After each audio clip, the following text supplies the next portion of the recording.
Assalamualaikum. Hari ni kita nak buat tahu masak cicak baik ni dah. Mula-mula kita goreng tahu kita dulu lah.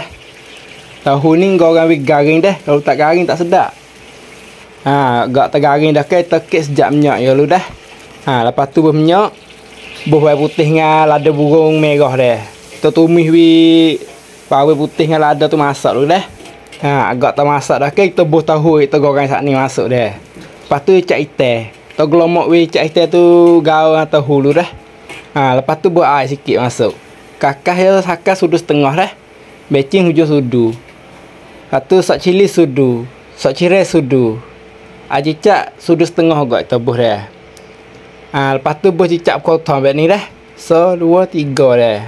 Lepas tu kita goreng kakak tu hacur dulu dah. Agak tak dah ke sedang cak dulu rasa gimana dah. Kalau rasa sedap dah ke kita buh dah bawang dengan terus masuk dah. Lepas tu kita goreng bawang tu dengan terus masak dulu dah. Agak tak masak kadang ni boleh dah dah. Lepas tu kita kek buh pinggir dah. Kalau dia kena menu ni boleh share bagi kok saya dah. Ni taruh ni ya. Tahu masak cicak. Sudah lah boleh terah.